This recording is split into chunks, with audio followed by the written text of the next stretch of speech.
Les amis, Francis Ngannou a tout gagné cette nuit. On en parle.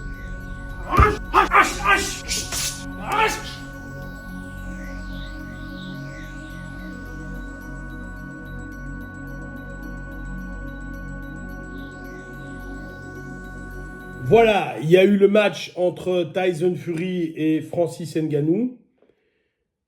Je retire 3 choses de ce match. Première chose, comme je l'avais déjà dit en aparté, il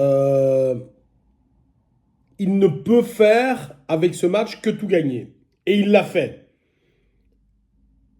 Il est nobody, inconnu en boxe. Il a affronté personne. Et il affronte le meilleur des meilleurs. Le champion du monde en titre. Pas quelqu'un qui est déclassé depuis 20 ans. Non, non. C'est pas l'histoire avec Floyd Mayweather et Conor. Non, non, non. Le gars qui est sur le toit du monde actuellement. Il l'affronte. Il se fait mettre KO. Tout le monde aurait dit, bah oui, c'est normal. C'est pas son sport. Il perd à la décision et il a vraiment perdu. Ah, il a quand même tenu. Non, ici, il perd sur une décision partagée, qui est vraiment partagée. Vous avez vu le match, ou si vous ne l'avez pas vu, je vous le dis. Il se permet de mettre Tyson Fury au sol. Et en plus, Fury, vous avez peut-être vu le coup de coude, Fury fait des trucs moyens. Donc pour moi, il a dominé le match, il aurait dû gagner. Donc première chose, au niveau de la boxe, il a... Voilà, moi je me souviens de l'interview de Tony Yoka qui disait « Oui, c'est pas son sport, il va rien faire, blablabla, blablabla, blablabla. » Bon, sorry Tony, mais quand je vois contre qui tu perds, et lui il tient les 10 rounds, bon, respect. Premier point. Deuxième point, il vient en même temps d'enterrer totalement la boxe. Pourquoi est-ce qu'il a enterré la boxe? Parce qu'évidemment, si tu es dans les sports de combat, ou si tu es un petit peu intelligent, il est assez normal qu'un sport qui t'autorise à faire les poings, les pieds, les mises au sol et le combat au sol est meilleur et plus efficace, je vais le dire comme ça, qu'un sport qui te permet de faire que les poings. Si tu réfléchis 5 minutes, tu as compris. Bon.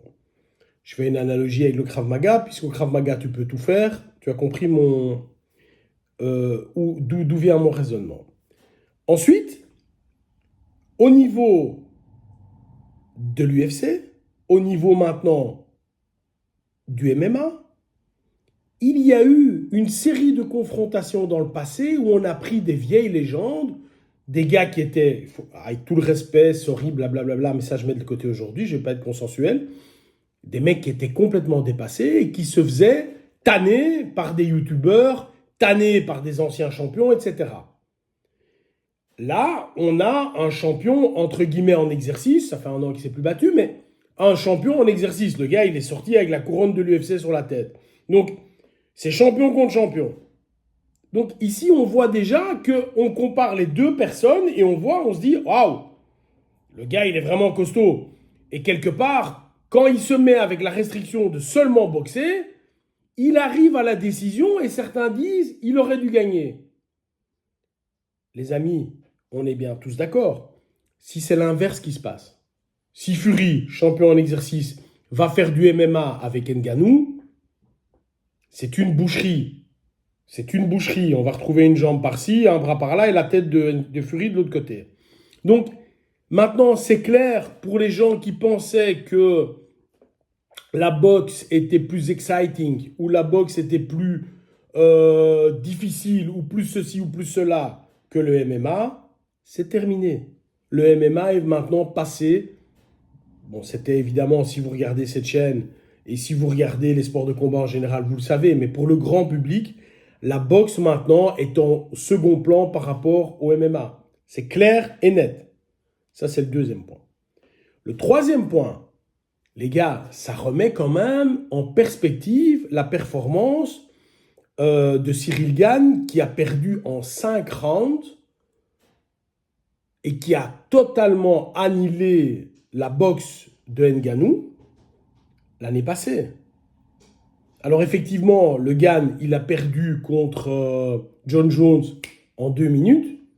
Maintenant, tout le monde, ça peut arriver. Tu fais l'erreur, boum, on l'a vu avec Doumbé, Jordan Zebo, boum, le crochet, et puis c'est fini. Donc voilà, ça peut arriver.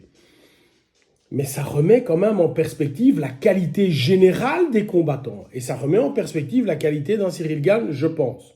Et donc ici, le futur maintenant, c'est quoi?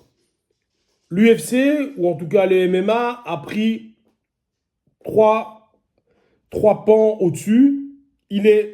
C'est mieux que n'importe quoi d'autre. Première chose. Deuxième chose, Ngannou maintenant est totalement légitime pour évidemment faire des combats de MMA, ça il l'est tout à fait, mais également un Usyk, un Deontay Wilder, etc. Il est tout à fait légitime pour se battre avec eux. Et objectivement parlant, Wilder, Ngannou, si je dois parier, cette fois-ci, très sérieusement, je vais envisager de parier contre Ngannou, alors que tous les bookmakers le disaient perdant, perdant, perdant. Donc voilà, en ce qui concerne le nerf de la guerre pour le petit Camerounais là, qui a cassé des cailloux, des combats à 20, 30, 40, 50 millions de dollars en boxe, il va en avoir 2 ou 3. Donc sa fortune est faite. Il va, je pense, à l'avenir, s'il gère le truc correctement, et il n'y a pas de raison qu'il ne le fasse pas correctement, il va dépasser la fortune d'un Conor dans les sports de combat. Hein. N'oublions pas que le gros du chèque de Conor, c'était pour la vente de sa distillerie. Donc, dans les sports de combat, je suis convaincu qu'il va dépasser Conor avec les chèques de la boxe. En tout cas, bravo à lui, il a tout gagné cette nuit. Bye bye.